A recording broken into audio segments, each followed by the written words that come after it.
like, cool, let's say, not that it matters, but in the African world, like, or the African gospel community, they come together like once or twice a year at Festival of Light, or is it Festival of Life or Festival of Light? That's just Redeemed. That's just Redeemed. Oh, Redeemed. Oh, well, whatever, innit? Like, it's a big. They have the same. They have the same issues, so you know. Yeah, but no, because I have to disagree with that, because my friends who are not a part of Redeemed, they go there and they work there, like they play there. We have nothing like that at all. Me and Smooth ain't playing on the same stage. It's not happening. Unless Jesse can't play at New Testament because he's not part of New Testament anymore. Yeah, he can't even play on their like Adrian was playing drums on their things. Like Adrian doesn't play drums, but he had to because they're not allowing nobody else that ain't New T to play on their team. We're so segregated and we're so like,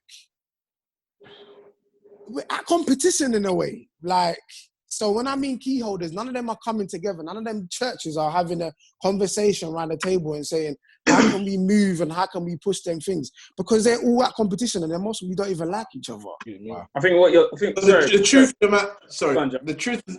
of the matter is, if everybody's honest, I mean, I think you have to get to a certain place. I think, like, coming up in my day, again, I can only reference Noel because out of everybody on here, obviously Becky's younger than us, but that's the denomination we grew up in.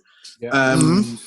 It was, there was competition. The bottom line is, if everybody's honest, I think you have to get to a stage where you're mature enough to respect everybody, and there's always this, who's best and who's better, that kind of language. That's something I even said to Matty then when I was working with them last year, and I'm sure Matt will. It's not about who's the best, and I think that is what has been a cancer in the gospel field, because again, for me, I can say my majority of work, or what I'm known for, is more outside of the gospel scene.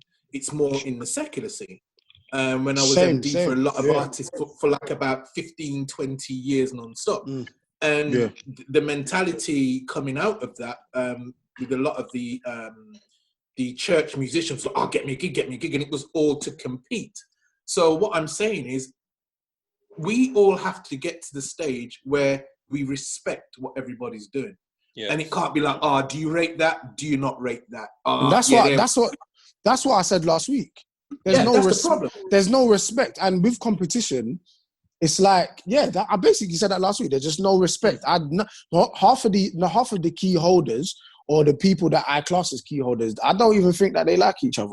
I might be saying it in quite a very direct way, but it kind of is what it is. And I was even saying, like I said to my dad, I was just like, yo, if you guys all came together, do you guys think you could even, and I mean you guys, I just mean, like, I don't know, the guys in your generation, or the people like producers, pastors, worship leaders, if you guys all came together to have a conversation, because of the amount of stuff that you guys have been through together, could you guys even have an open, clear-minded conversation on how to bring the industry forward without parts of the issues? Say that again, sorry, Bex. No, I was saying there's just too many big personalities. It wouldn't work, that kind of conversation. I think it would have to be two have a conversation and another two, and then they'd come together. I don't think a group conversation would work, because it would just take one person to say something that would trigger someone else. I don't necessarily mean like a big group conversation of everyone. I'm talking about, can some of them even be in the same building at the same time? Yeah, I think they can, but I'm asking, innit? I don't know. I'm asking. I can speak for myself. For myself, I can be in the building with anybody, because likewise. I think it's an individual. And then thing. why are you not in the building with everybody? Say again, sorry. And why are you all not in the building with each other? Because there's no building. Why is there no building? No one just because nobody built it. But exactly. So I think also, with your generation, it was a lot easier for your generation to integrate with others. Say that one more time. I said for your generation, it was a lot more easy and accessible for you guys to integrate with other denominations and other churches. Yeah. For ours, if it was prophecy, it was prophecy. You know, prophecy had the mantra of that we're exclusive. New Testament would have their thing, and in the Pentecostal world, it was like. I disagree. I'm sorry. That is true. That was true. Not working together. Cool. I could go down to. No. I don't think you understand, Joseph. Can I just interrupt something here? Yeah. I was the key guy in prophecy musically. Yeah. You agree with me, Joseph? Right? I'm not going to hype it. Right? I will let you know that I was like that guy. Right? The moment I said that I'm going to go out and play for John Francis, for the inspirational choir, you have to understand this. The moment I said I was going to do that and I started to do some gigs, I lost every single position. I was basically backbench by my bishop. 100%. I don't think you understand the level of where I was in my church. Right? When you don't talk about songs, I was writing the songs for our convention. Way back then, right? I was backbench. They took all my positions away. In London, they cleaned me out. I don't really feel that. I don't think that answers what I'm just kind of really. That's how powerful denominations were in those days. I think it took me to break that, and when I came out, it took Ozzy Williams to go, bruv, you know what? I don't understand how you're doing all these great things outside, and we don't have you as something anymore. That's what it took. That's how denominations were deep. Matt, I hear that. Matty, what part of the question are we not answering? Because what Ayo said is Matty said who is the key holders. And I'm basically trying to say, not necessarily trying to pinpoint who the key holders are, but it's kind of near around that area. And I'm basically trying to say that we're still segregated just as much as you guys were segregated back then, but just in a different way. Of course, I can go to another church and see another church on social media because they're social media these days. But it doesn't. Do you really think that Isaiah can call me to play in New Testament convention? No, he can't. Hence why I don't do it. Hence why he jump in, I think we're getting. There's two different questions going on here. I think we should clarify. Yeah, the question of denomination and key holders. Let me just try and tie it. No, but I'm basically trying to say that I'm saying that they are the key holders. Let me. So that's why I'm bringing. That's why I'm bringing up the I'm coming to that. I think what you're saying is, I got you. Noel's generation, like just Ross's generation, they are the key holders, but they're not the only key holders. So correct me if I'm wrong. You're basically saying why haven't if you have to do this, please correct me. Why haven't anyone in that generation gone to the head of New Testament Church of God, the head of prophecy? I'm not saying that. And have that conversation and merge together. I'm not talking about back in the day. I'm talking about now. I'm not really saying that. Can I just say one other point here? When I was national music director of the Church of Prophecy, right? I think Joseph, you came on the national scene. I brought you on the national scene to play, didn't I? Mm-hmm. Right. Now, one of the things that I found, I was playing for years. Now, one of the things that the amount of musicians we had guitarist Rossi, Andrew Smith, we had like Velra and drums, we had guys in Birmingham, we had so many musicians in our denomination that it was almost wrong of me, Mark Walker, right, Philip Barkley, it was almost wrong of me to go, well, you know what, let me, what New Testament did, they went, let's get Nicky to come and play. Let's get this person to come and play. Let's get that person to come and play from outside to form a band, to play for convention. I could not do that with the type of musicians I had. I couldn't go and call. When I've got Mark Walker can do the same thing and I've got all the guys, it would be a disservice to the culture of our church to go and get somebody from outside to do something. So if it's playing in convention, that's you guys jump in. Matty, let me jump in, right? And it's funny because it almost seems like in the last 5 minutes the conversation kind of taken a turn and ended somewhere different. But you know what? It actually hasn't. Because this is literally, and I believe this is what Matty's trying to say, we can't get any sort of cohesive conversation going and can't even really identify a problem that's gone on. For me, we had the Ron Kenoly era, and then we skipped a whole era, and then we're now in a place where everyone just sings CCM. America's not exempt from it. Black people sing CCM. There is now no black expression of worship music. Do we realize that? Yeah. And I'm like, how have we got to there? How have we got to the point where we can say, where Jesse and Matty so rightly said, sorry, Matty's like, but Mark don't even sing his own songs though. Now it's crazy. Mark. I even tried to look for the song that you guys are talking about, that Noel wrote last time. I couldn't find it anyway. Which one? Online. You are my savior. You are my savior. I couldn't find it. Yeah, that will be to do with like labels, release, and all that. It's not been released. That's right. But you should be able to, because somebody should be blooming singing it. Yeah, that song is definitely timeless. Exactly, Joseph. But to who? Yeah. Because the vehicle hasn't brought it forward. So what I'm saying is this. We're in a position where we almost can't have a cohesive conversation. Coherent is the word, not cohesive. Coherent conversation where it lasts more than 5 minutes without us going left, up, right down, talking. I disagree with that, bro. I disagree with that strongly because sorry, bro. Go on. I disagree with that point because I think there's things that have to be addressed. If denominationally we are apart, and I agree with Ross and Noel in the sense that, you know, why would you look outside for your church for other musicians? But that's a massive part to why the vehicle wasn't there for us driving each other's songs. So when you're saying, oh, we were just doing our thing, I agree with you, because if New Testament Church had the musicians to do the... Rossi played at our convention. We don't have a guitarist in New Testament Church of God that can play like Rossi or Noel or Andrew. So we had to call them. But at the same time, I'm saying, why didn't we infiltrate the system of songs within that church as well? Thank you, Jess. Why was it like, that's the question? Right. No, yes, no. And that's what I'm trying to say. That's what I was basically trying to say. Yeah. But guys, can I say, right, I think everyone's making really good points, and it's helpful to hear these perspectives, I think, for all of us.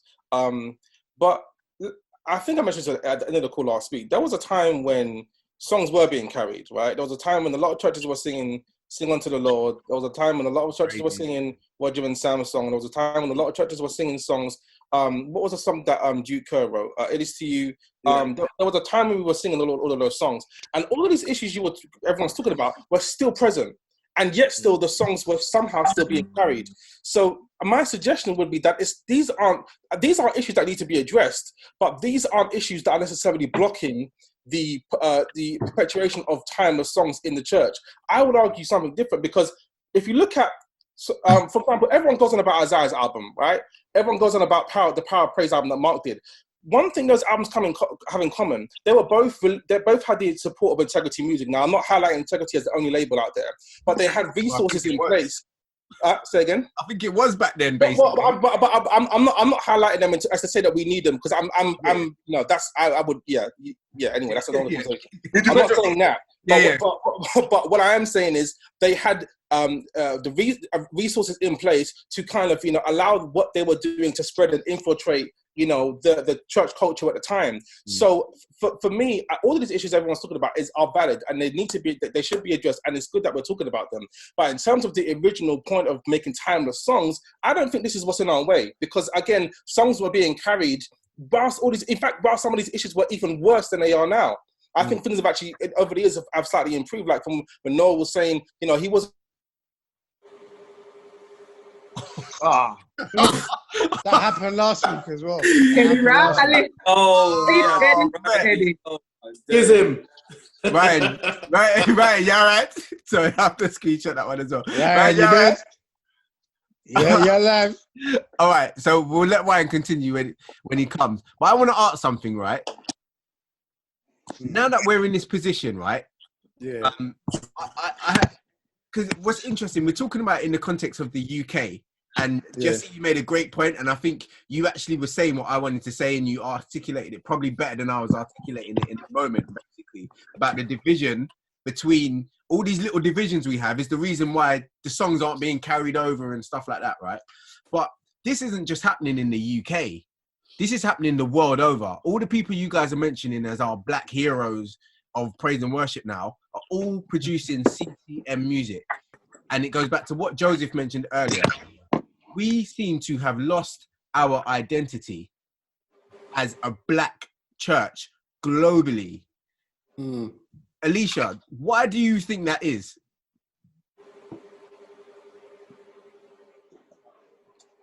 I'm trying to make my dinner. Right. Yeah. Right, we're going to come back to you in 2 seconds. My Mac just died. So sorry, but go ahead. Right, cool. Go on, Ryan.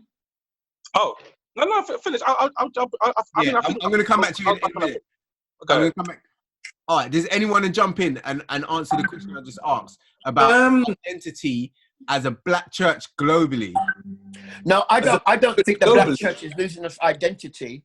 I don't think that the black church has vehicles, the vehicles to carry. So in the last 5 years, what we've seen is we've seen a lot of collaboration between African artists and US artists. Okay. There's been a push by African artists, so US black artists, to sing their songs, even in the language and stuff like that. And there's a trade-off with Africa, Nigeria especially, and America, because Nigeria's got 200 million people, and most of the black American artists, and Nigeria has a culture of paying artists a lot of money. They'll get $20,000, $50,000 just to come and sing at a church with all the flights and everything going in. So where the problem is now is that the trade-off is not really happening, apart from with Sinach, where Tim Godfrey and I can list all those guys have brought all these American guys to come and sing, but the American guys have gone for a payday. I'm being very cynical about it. Have gone for a payday. No, there's very much truth to that. Right, they've gone for a payday and to get a piece of the 200 million people, because actually in America, it's waning for many of the artists. They can't pick up the big fees for performance, because there is no publishing that can carry them. But no, I hear that point, but I feel like it's a little bit of a veer away from what I was asking, because the proof is in the pudding. You pick up the albums of all the people that I mentioned, and it's CCM. Joseph, you were going to jump in, mate. Yeah, no, I was just asking and saying, is it? I don't necessarily think it's a global thing. That the black churches have lost their identity, because as I said, I think the African churches, I think, have kept their identity very consistent. You'd be surprised, and I say surprised only because they definitely make their own music, but the music that they're ingesting from overseas. So in the 90s and in the 80s and in the noughties, the music they were ingesting was Kirk Franklin, it was Fred Hammond, it was all those guys. Now the music they're ingesting, and it ties into what Noel was saying actually about what the Americans bring in, because America's the holy grail for everyone, especially for Africa. It's a one-way road. Exactly. But what the Americans are now bringing in isn't Fred Hammond and Kirk and all that kind of stuff from back then. They're bringing in CCM. So now the Africans are singing African music like they always would, but they're singing CCM with it. Do you see what I mean? So I actually do believe the loss of identity is global. Right. Okay. I see what you said. I wanted to ask a question before you even asked me. My kettle's finished boiling now, so that's all right. Go for it. Do you think there's a race problem within this community? What do we think? Do we think? Listen, I just want to hear people's answers first before I go any further. A race problem between are you talking even with the Africans, bruv? In are you talking about in the UK? Are you talking globally in music? Let's talk about the UK. Okay. Of course there is. Yeah. Okay. Cool.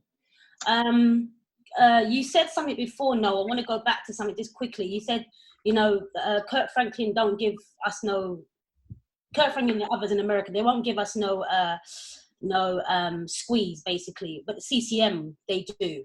Yeah. Oh gosh, yeah. Yeah, but let me say, white people have always wanted to give us a squeeze because they want us. They know how to get us. They've always done it. Okay. Can you not hear me? You're cracking up, little piece. Can you hear me now? Yeah, we can hear you. Yeah, so I think, and I'm gonna say, they've always known to be doing that.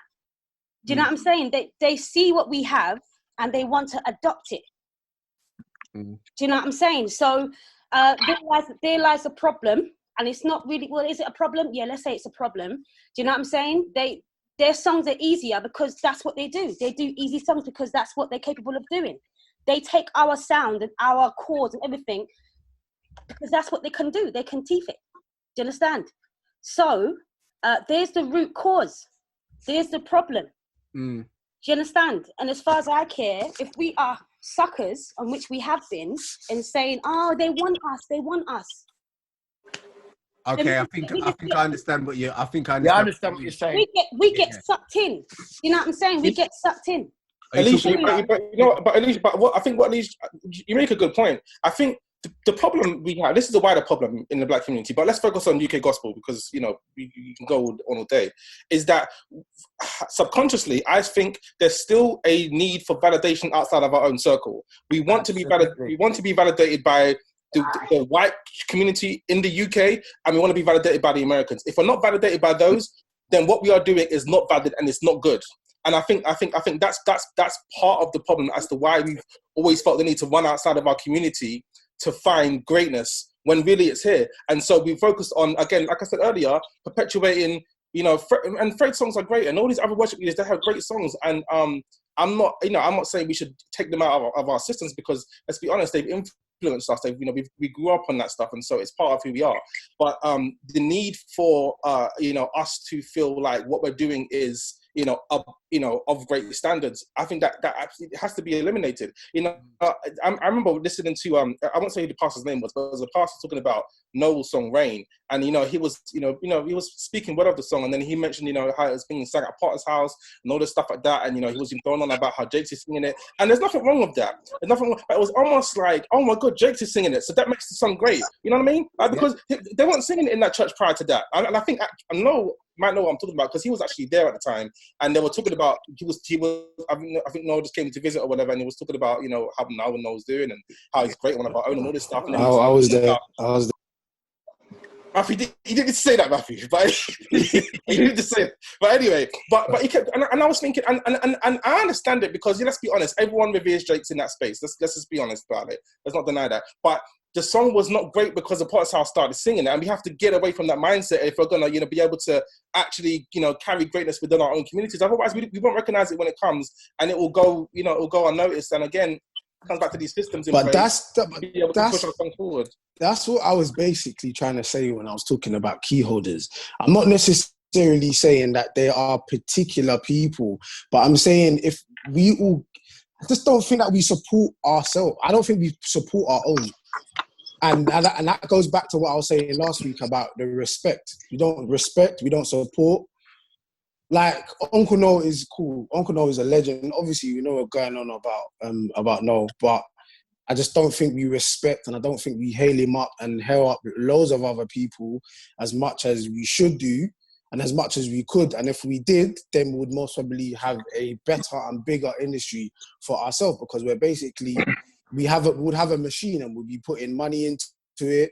We'll be coming out, we'll be coming in and out, but we don't support our own.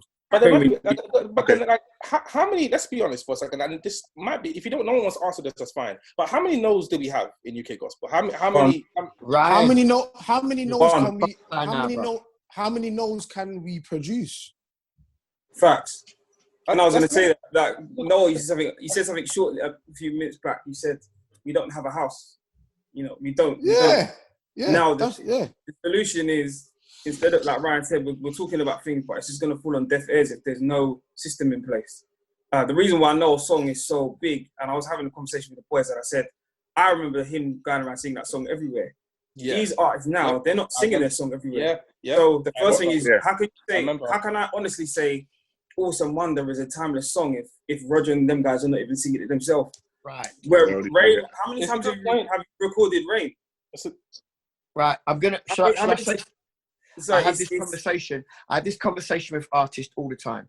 One of the dilemmas around music on a whole is that as an artist, a lot of artists, when they write their songs, they're always unsure of whether the song is any good or not. I'm being honest. That's a very good right, point. I went through that.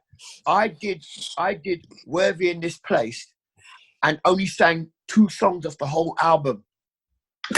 Everywhere I went, because I always felt that, I'm talking about my personally, I always felt that maybe the songs weren't good enough, right? Yeah. So, and what did I fill the rest with? I filled the rest with everybody else's songs, right? I went to a church the other day, and I sat there, and there was loads of artists on, and I'm telling you, every artist had an album, right? And the truth is, none of the artists stood on the stage and sang any of their songs on their album. When I asked them afterwards, I said, and they go, "It's an old album, man," and I'm like going, "I've never heard it before." I went on the stage and I did a 40-minute set, and I did no covers. And I can do 2 hours with my own song. Now, I'm just giving you insight. Yeah. I promised myself that whenever I stand on a platform and somebody's giving me time, I am going to do 70% of my songs and maybe 30% of others. Whereas, amazing. And I spoke to the worship, and I realized what was happening, especially with the young people as well, is that the affirmation of the audience is really important. Yeah. So you're going to sing something that everyone knows. But the problem is that all you're doing is doing it. And a pastor pulled me up about it. He goes, "I invite you to the church, and you sang songs that nobody else knew." And I said, "That's not my problem. That's your problem. That's what you allow into your church. I'm going to sing my song." It's like, I could say the same to you. I told him straight, don't preach your message. Last week, T.D. Jakes preached this message. Why don't you preach what T.D. Jakes preached? Yeah. He went, right. Raw. And I went, "So you're asking me to come to your church and sing somebody else's songs? Everybody else's songs. When actually, the reason why I'm in your church is because of my songs." But guys, this is the same problem with CCM. We're doing the same thing. We're taking their songs and singing them. We're not singing our own songs. So you know. That's what I'm saying, Ryan. That's what I'm saying. Smooth. Yo. My brother. Where you going? In it. What is your thoughts on, because I like to come to Smooth, because Smooth is one of us who is active in the church right now, right? And he is at a church where they do write their own music, and they're being very active now with their own album and stuff like that. And I think I asked you last week, how much pressure do you have to sing other people's songs versus your own and stuff like that? But like, for you, where do you think is a good line in terms of like, do you actually think to yourself, you know what, let me see if I can find songs that are UK based, or like songs that we more identify with as black people, and let me try and incorporate them? Or is that just not even really a thing that kind of enters on your radar? Or are you thinking about stuff that's more relevant for now because you guys are just recording an album, etc.? To be honest, I can't lie. At Tab, we do mainly sing. We do the CCM thing, but that's not the core of Tab. And then also again, we don't. I guess we don't ever really play them in a CCM way at all. But I mean, with the emphasis, at Tab is more to sing. We do try to push our own songs quite a bit.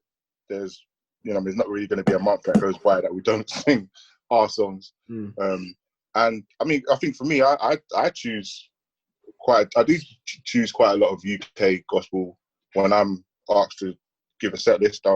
We definitely do your Jehovah Jireh. We definitely do Rain. Definitely do some of Mark Beswick stuff. A Grateful Heart. Okay. Revival in Your Name. Revival in Your Name. You guys do it better than us, mate. Well, I mean, but yeah, we try.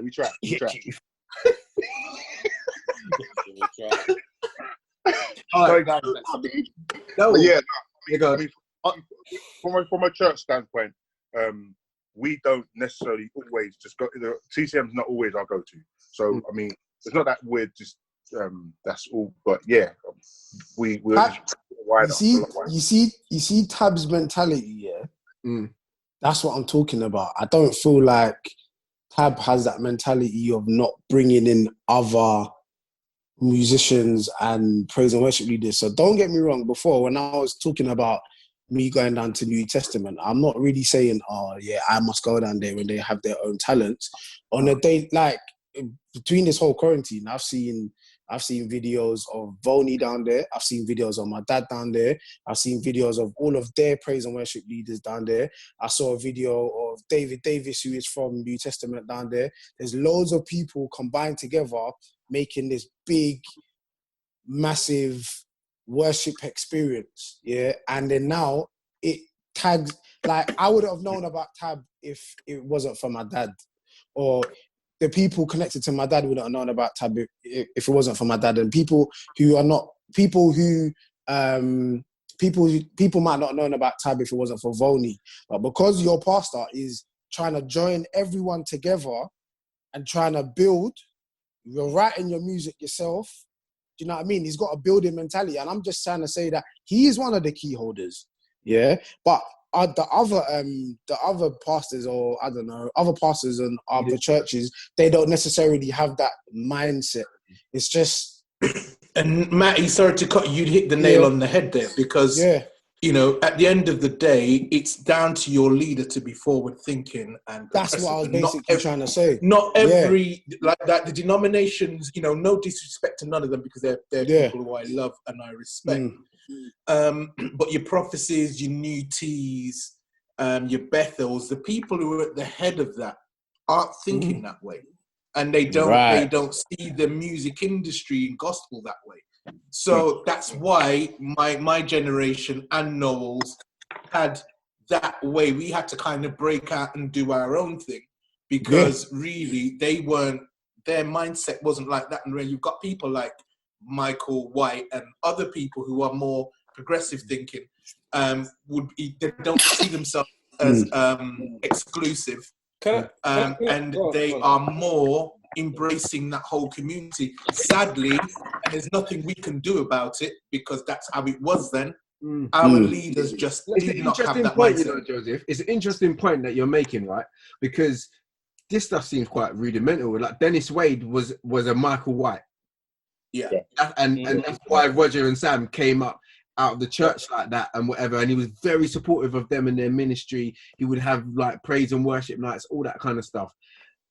It seems like there are always these characters that are in our church, but it's almost like it's like too much of a big hill to climb when you end up going against the bigger key holders who could do more damage, and they end up just kind of fading. I pray that doesn't happen with Tab. I pray that Tab ends up being like a church that brings up a culture. Yeah. And that's the good thing was with people like the Tab, and a lot of these churches that have come up, like probably say in the last 15 to 20 years. Yeah.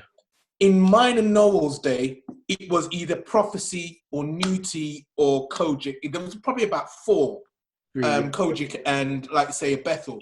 Yeah. But their thinking was just that. It was just like, we are exclusive. We're not going to mix with anyone.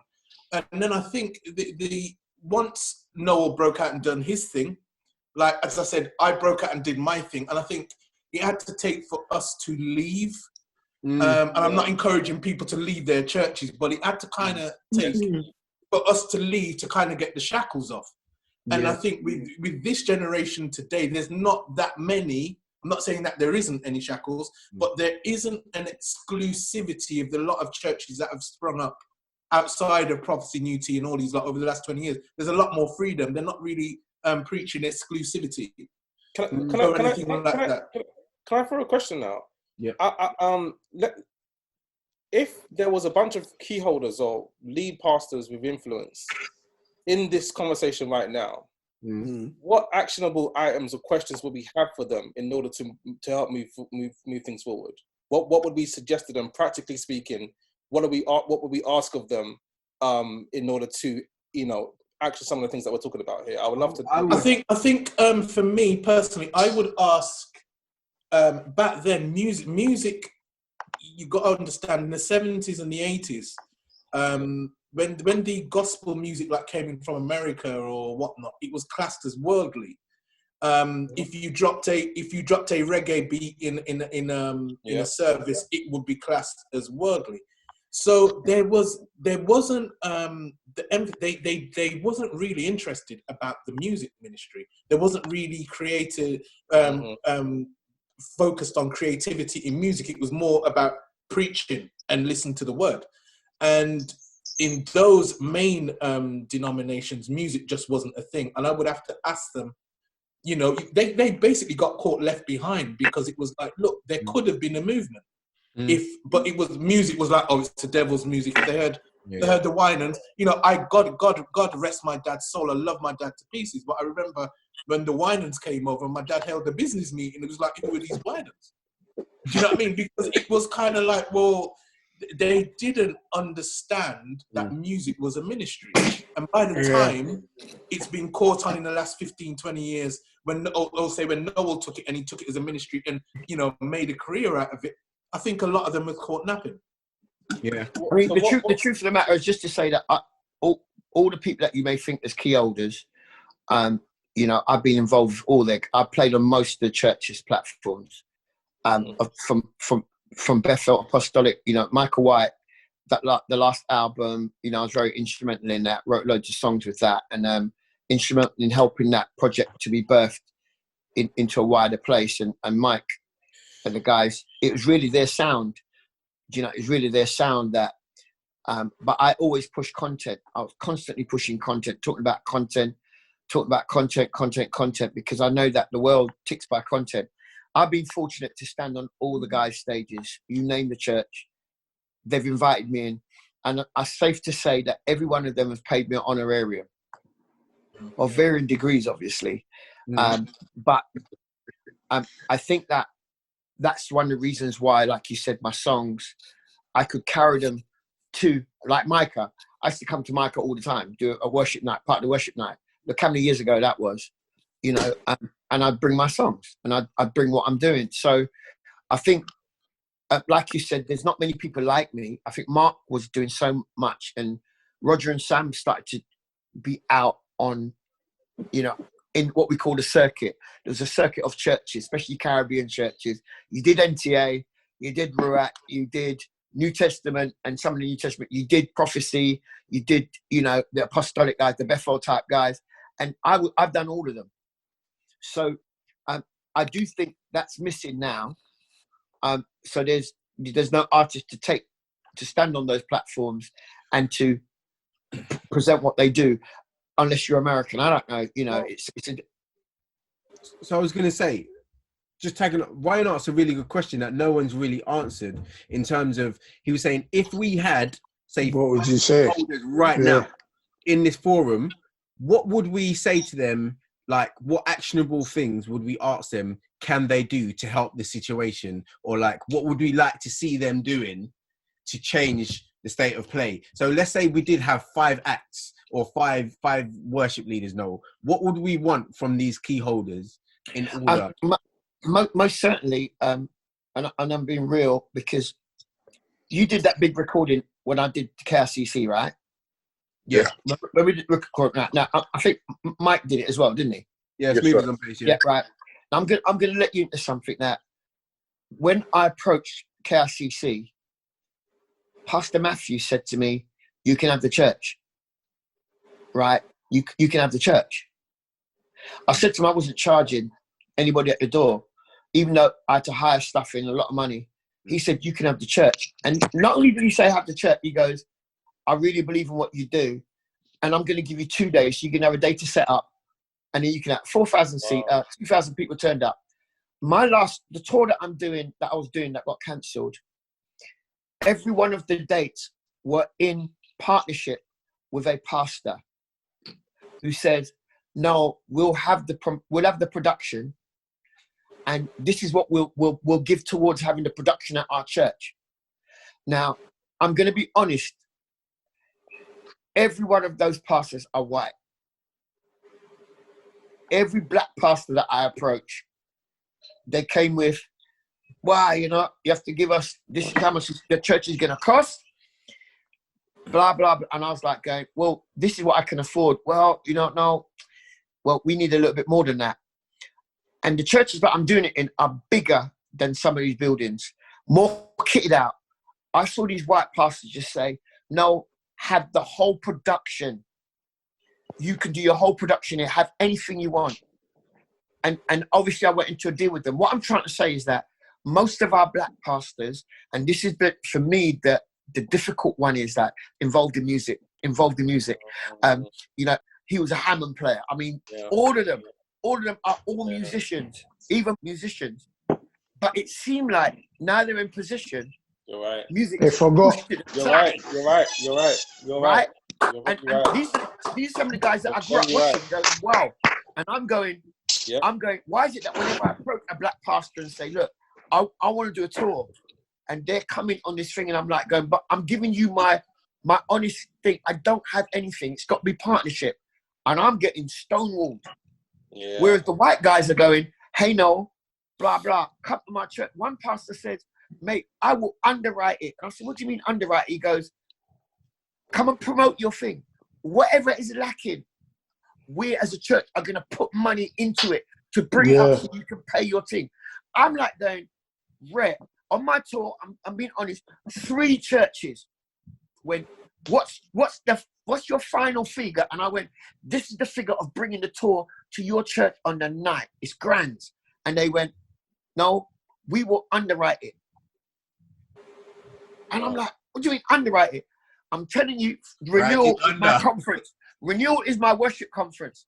I've been doing it for 12 years. And I'm going to tell you, I've had people give me 20 grand, 10 grand, 15 grand. I mean, I'm talking about people who give to keep that thing going. And I'm going to be honest. One black pastor has said, hey, I'm going to put my hand in my pocket into church coffers and we're going to give you a big money. And that's what I was basically trying to say.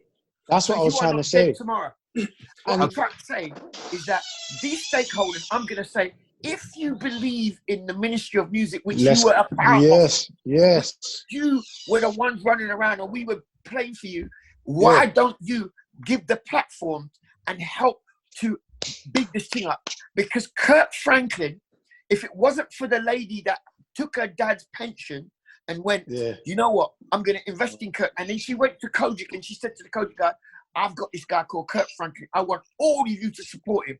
That's when Kirk sold 1 million. That's when the whole world went, rah, one man selling 1 million and he don't even sing. He don't even sing like a gospel singer. What I'm trying to say to you is that these key holders, what you're talking about, Matty, they're the ones that have to go, right, we need to make this thing happen. Instead, they got artists sitting down in their church. And they wouldn't even go, they wouldn't even do this. Come and sing next week Sunday. And guess what I'm going to do? I think they're more like I'd give Noel or I'd give Hear this. And I'm not even just in their conferences and bringing preachers over. Not that there's anything against it.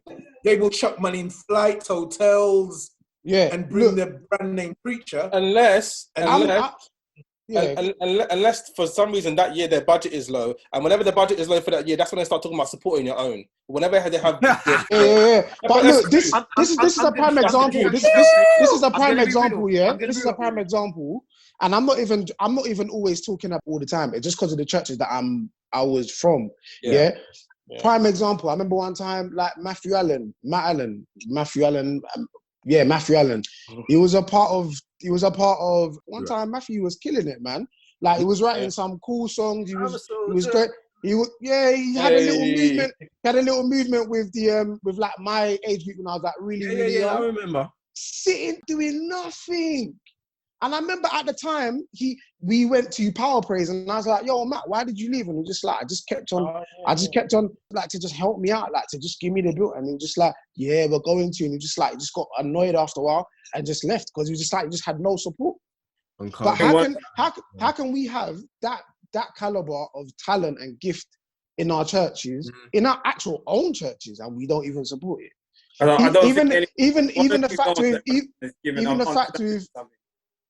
think what anybody's actually done, and no disrespect to the guys that are above me, I don't think we've given the pastors the full understanding of how damaging it is to us. Oh no, I have.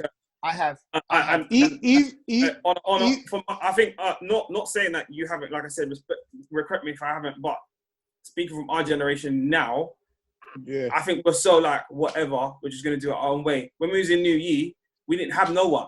We literally would pay for the rehearsal studio and running up and down the motorway, singing the same song for 6 years. We didn't know what we were doing. So when it comes back to songs, and investing in the artist, what we found was people were more interested in going stateside or calling Noel because they knew the song, but they didn't want to invest in the groups that were coming up. So I think one of the questions I would ask Brian is, what is your mantra? What is your music department? Do you even know what it is? Yeah. If they don't know, what do we expect them to do? We don't really. It's the whole thing. They're just going to be like, I'm here to promote my church. That's it. It's the whole thing of trying to. It's the whole thing of trying to build something, trying to build a machine. It's the same thing that we're talking about, not investing. The whole reason why I'm even in the studio is because I asked some of the people at my church, like, yo, they were in quarantine. Can I use a room just to produce the online content for the church? And it was an issue. But it's like when I go to my uncle's church in Hillsongs, it's like I'm at a church because I'm seeing like studios. It's a big production, fully fledged studio, and then not even like the big churches come in Luton. It's big old SSE recording studio. Like they're just turning over to it. They just know where to put their money. But Hillsong's a different thing. The Church, that's the individual person going, I see a vision. That's Julian, right? But I'm saying there's none of that over here. There's none of that over here. Right. And like the answer to your question, because I kind of knew what you were heading to, Matthew, about the key holders, right? The key holders is what we call the cycle of the music industry. The same mainstream things, the same thing that happens in the gospel, right? The only problem that happened in the gospel is that our platforms got taken away, right? In the mainstream, they create their own platform. Well, wouldn't you say our platform are our churches? Our platforms are our churches, right? Now, that's where it starts, because you as a musician, you didn't start playing set mainstream. No, you practice at church. Yeah. Playing at church honed your skill. Playing at church honed my skill. All of us here, it honed our skills. Playing at church, that was a platform, because a lot of the white guys don't have that. They don't have that thing where you're pushed musically in church. You know that, Matty, right now there's a 10-year-old that's watching you going, I'm we run them chops. There's an energy that we have about reproducing ourselves. But for the artist, it gets to that place and there's no platform. Did you know that Kojic invited me last year to your mum's church? And there was a big conversation before about it. Huge conversation about we're going to have Noel Robertson in, right, to come. And there was a huge conversation about honorarium. And I went, it's not even the money. Let me come and do the thing. Remember you were there? Yeah. The stuff that was going on behind that was like, whoa, okay. Now, what I'm trying to say is that all our key holders who hold the platforms for the growth of ministry, they're not doing it. Michael White is a different kettle of fish, because Michael White, every time I go to the church, I get a phone call from him. No, listen, we've sorted you out. We're all saying the same thing, Right. And what I'm trying to say to you is that the question I would ask these stakeholders is, what do you consider your part in carrying on the legacy of music ministry? Yeah, it's a good question. In this nation, what do you see as your part, considering that you were the prophetic statement of music ministry? No. Some of you guys were signed. No. Yeah. Yep. Can I jump in right there, right? Go. About 5 years ago, you see the exact question that you just asked? Yeah. Right? And this happened off the bat. I don't know how many of you know. I used to manage a group called V9 Collective. Yeah. Right? Mm-hmm. Who were a dope kind of like neo soul kind of R&B artist, right? Getting lots of radio play in the gospel arena, and actually lots of radio play in like the UK soul charts and all that kind of stuff, or kind of like the house kind of music arena, right? Now, from my perspective, the reason why that thing kind of fizzled out is because the energy it took to get anything done within our own community made the whole thing a non-starter, right? Yeah. A non-starter.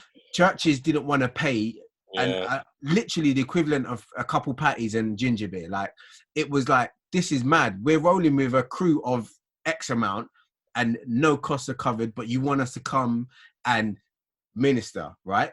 Now, that wasn't the point I was making. The point I'm making is this. After that, I was like, right, there's a real lack. I've got an artist and I've got no circuit to put them on.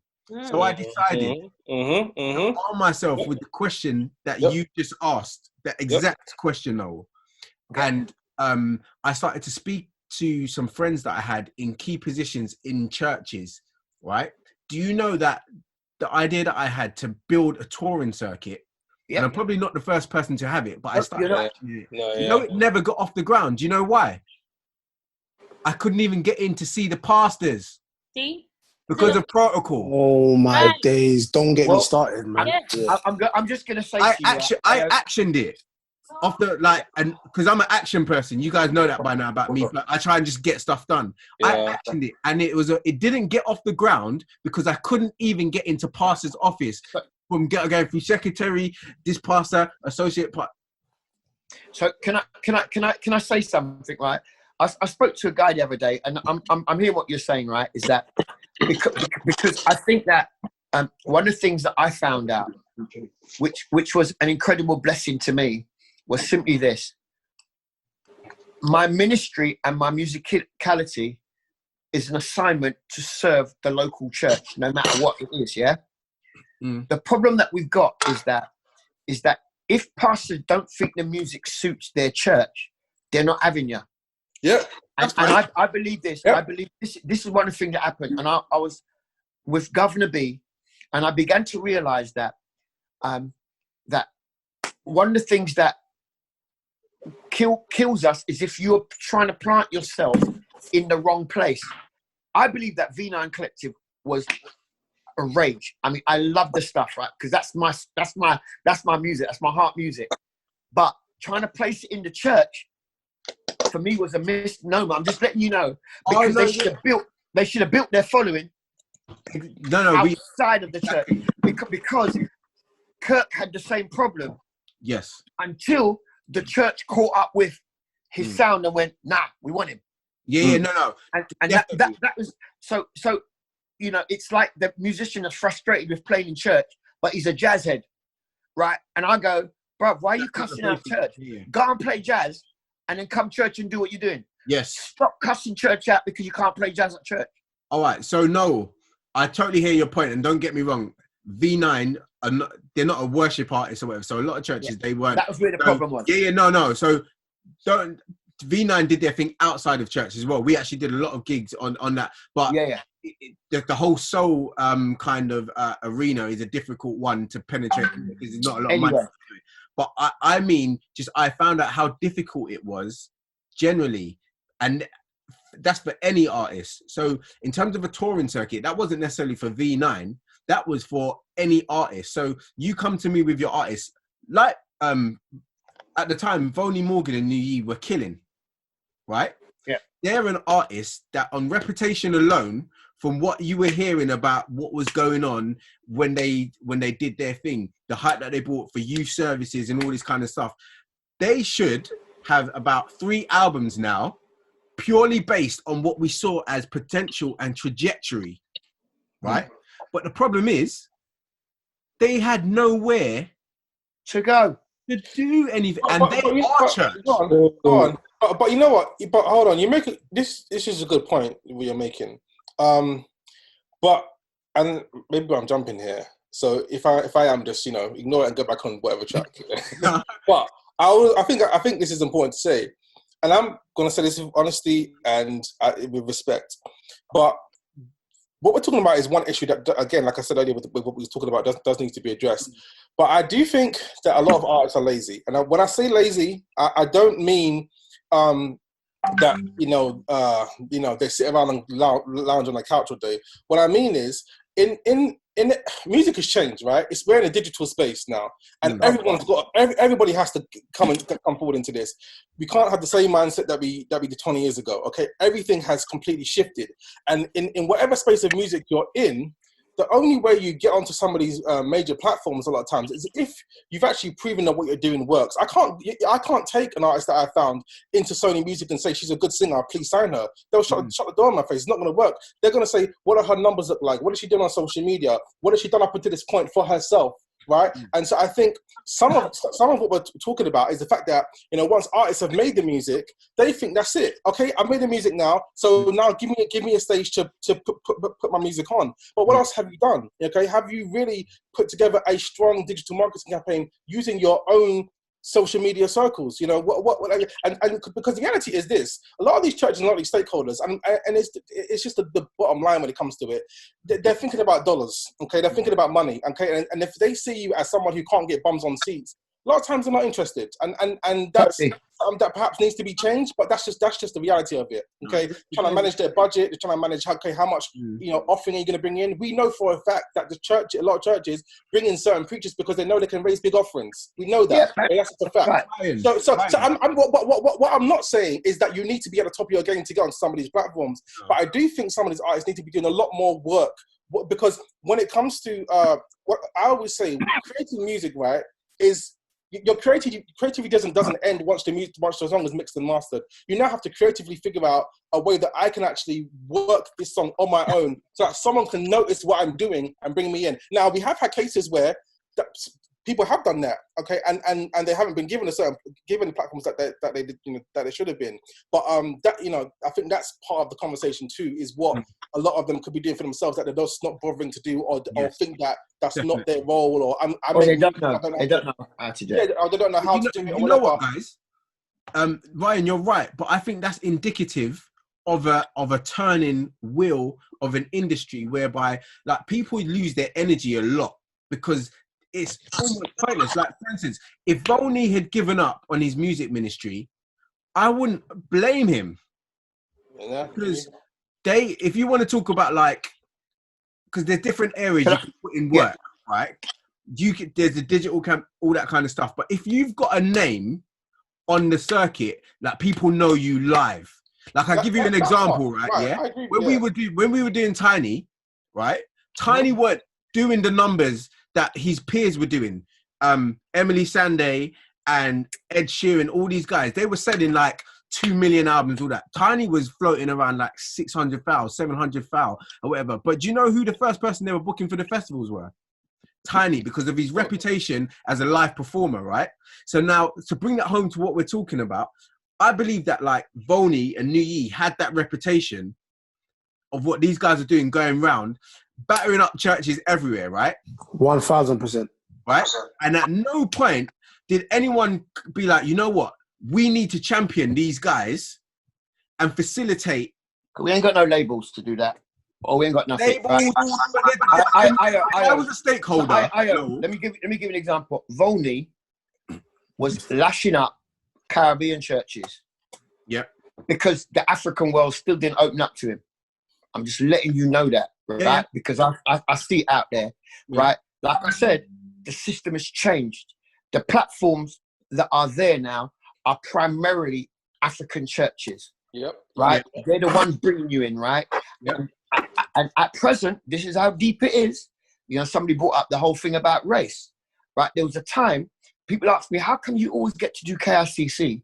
The reason why is because I got a relationship with Pastor Matthew. Yep. There's a time when he had 100 people and he had no good musicians. So who did he ask to come in? Me. I went in and helped him.